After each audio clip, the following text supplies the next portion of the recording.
yet ye kuno mu Ghana Malcolm abrosan bi ebugui Ghana fo atumi ayi nipa no e wo Malcolm abrosan ase eye Israel fo e na de enkraman ebeyi nipa no meboa opayin meboa enye Israel fo na de enkraman ebeyi nti enye kraman na be se bi Ghana fo Israel ni na uti ha esum Israel nyankopon no wo ho kire wo na wo free Israel fo se Israel abrosan ebu eku nipa wo Ghana na esense yen Ghana fo ya adwene wo fom ne yenim nyansa enti no Israel fo mommra na mommeyi nipa no emfiri ahohehie mu a Israel ni ba oni nji Gabriel ama oni Isaiah Jeremiah Abraham nyina wanfa Paul ni Peter ma wanfa Bible emegina ho am the ye Father in the name of Jesus name Israel ni ba no den kraman ene bai ena kraman ebe rescue ni power Ghana na wutumi ekra aboba efri Israel say wudi besi cathedral with all due respect o ya abodam menia Christo ni ba o ye osha e wa so dem o say ye hook up girl isan so comedy no timinia poverty is the root of all evil but broni no the Bible ne bro no you so smart and broni be catch now say the love of money is the root of all evil. Wabwa, the lack of money is the root of all evil. And yet the love of money, and yet the lack of money. Let us imagine between Osikeniba, Ghana Fuesikafui, Emma, politicians, Emma, or Mampegin Emma, and between Ohieni Eba, the possibility Sabako Ebeye or Kromfo in the future. The possibility say Ebekwa Koma will be back 50 Ghana, Emma Nakofa ballot box, Emma ya bonituo, between Osikeni Ohieni, why the Casa Bebre? Why the Casa Bebre? And you are Casa. One Sikeni according to Uncle Consada. Between Osikeni Ohieni, why and Ebekwa Agrada, Apakoye Sikagari?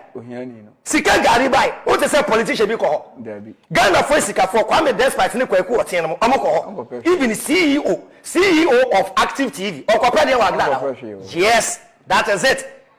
But e wade dia politicians any asofo na yusu ma metie na ye wunti na mani abere no menim se bia nne wo be fra me bonsam bo kire betime ase ye fra de bi keep them poor syndrome. Se me ka kire wo se o pastor empire na wo bo wa so dem no on person pai boni bebe mu a wo be doubt wo ni de ntia wo kwa so le because so pa awade anamebwa awade ne ba wo esi aso dem ho bio wa so le ba kra be sesa enti de bia no asofo ne de no say anka wo prayer request no enche entwentwen so na wo nya kwan aka kire wo say nya abotre na awurade ofa ne bo a won to ne ntam ni na so na otua titua collection one word who to awurade so no ade nyina di bua won na ewie wu yi maame one who to awurade so no pa so aye ne hwe nipa ben eno wo ne in the right senses mo fa nche me why ye kasa na ya na anu o shekaka ntire ye pa mo chewo no why na what the right senses na wo be sa wo bi ade atwa so continuous 1 week na nipa ne ma wo answer wo beto aso bi se bio wa fra mi sa fra me pa cho bi yeska ofra me mfa ofra na makate 1 week ubako so afre bio who said the panokra me ni wontem e be fine ana enye fine beka se nipa bonini who si Pentecost aso dem one bompa ye ade baako one bompa ye for the past 20 years was still one of wo hu to awurade so no ade nyina di boa won na wie won yi sa to no wu ma men ka se mi kire wo nyame bi wo ha empire wo bo nyina no nyame ne pese o kire wo se sebe mpeduasa wa bo ode adwen atu tirim giant pie bo no kopa adwuma na ye everything is by effort wo be pass exam effort wo be di ye effort wo be win World Cup African Cup effort African Cup ye ko nansen yi enye Senegal na wini sure ko Senegal na ko hede wa Senegal atoto o mo niema in football Senegal for stadium bi won na me nim se ye be ko ho na eda ye be kasa about sports no mema ye yi stadium mo esi wo Senegal e de a kire wo ye de sa stadium na kire wa wo be say sana baba yara sports stadium ye nkoda park baby we are see do 21st century yet one ya bompa ya bo if he say even your national anthem you know menia your national anthem you know dey make sense no ye twi de no enye brofo kasa de no brofo kasa de no ye mpaebo twi de no ye nyansasem yen ara assassini eya bode ni maye mojala na no hwegu nyade to ho maye edrume ne wososo si ebe ye biatwa so ni biatwa so koto kranenia pesa min kuminya eneni abremu amaya sasu do atumse oh man na chese papa when you twi dia no tie mu nyansasam eni emu 100% human effort kesan say ye nananom de hyase eni omo nkwa eto ho edu me ne wo se be dia to aso eni ekofa aborofo de bai ready go.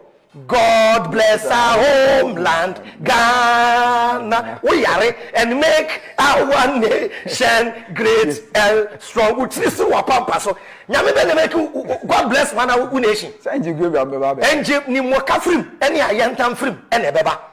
Until God won't bless your country, se we ni mu nyansa. Open the make and here. Sure. Everything is human effort. Tiano meka say Rome wasn't built in a day.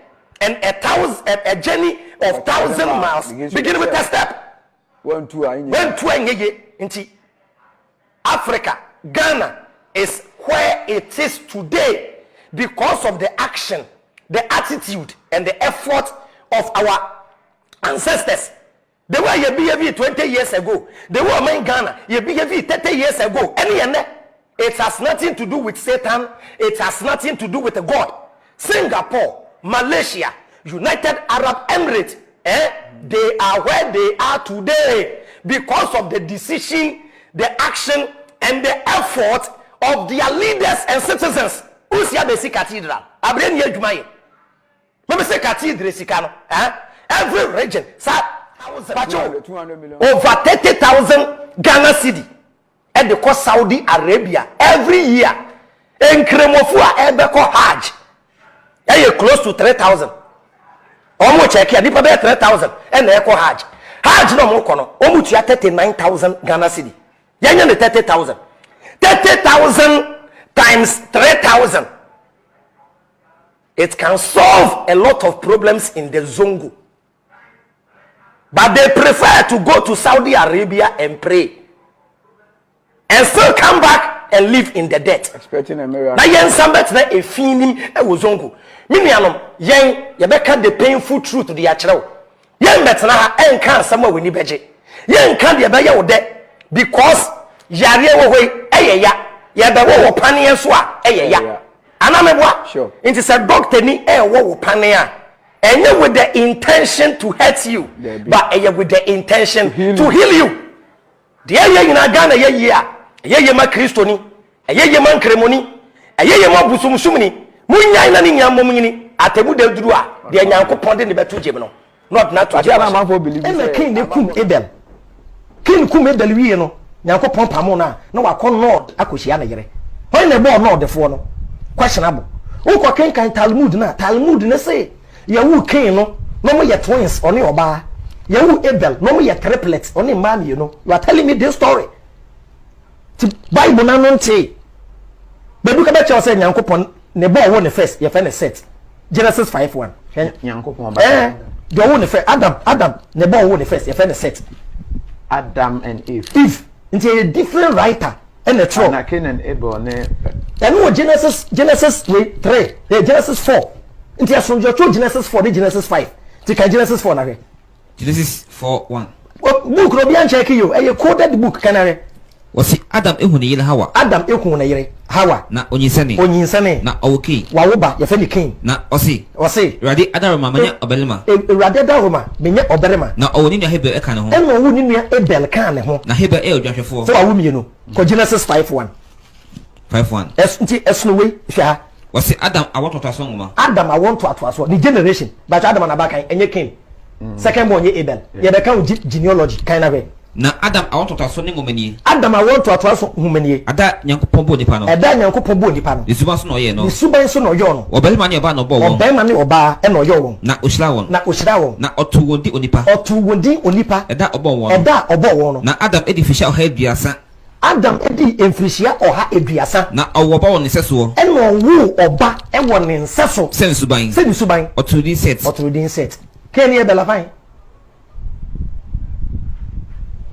keni e be fine inti we the true Genesis 5 or no true Genesis 1 and the true Genesis 4 or no true Genesis 2 inti Genesis 1 Genesis 2 a different creation account different creation story ba ko ye Nyankopon bo ba ne bema straight away and ba ko ye bo bema and yi ya nkyere wa wo huda so different different too no baby we were say Nyankopon bo ba ne bema because the meaning say Nyankopon bo Adam and Genesis 2 and no yi ne mfem and Genesis 2 hefa na say Nyankopon bo oh Genesis 1:26 any Genesis 1:26 becha so bomb direct tikai na Onyankopon kase momenyo nipa Yesuban so moma yenyi nipa wo Yesuban so se yense so na odi epum pata na nipa ne ba ombedi epum pata ne ewem no ma ne ntoteboa ne isase nyina ne emu awi asase nyina so na Onyankopon bo nipa ne Yesuban so Onyankopon bo nipa wo Yesuban so Onyankopon suban so no bo no Onyankopon suban so no bo no obelma ne oba no bo won obelma ne oba no bo won na Onyankopon hyira wo na Onyankopon hyira wo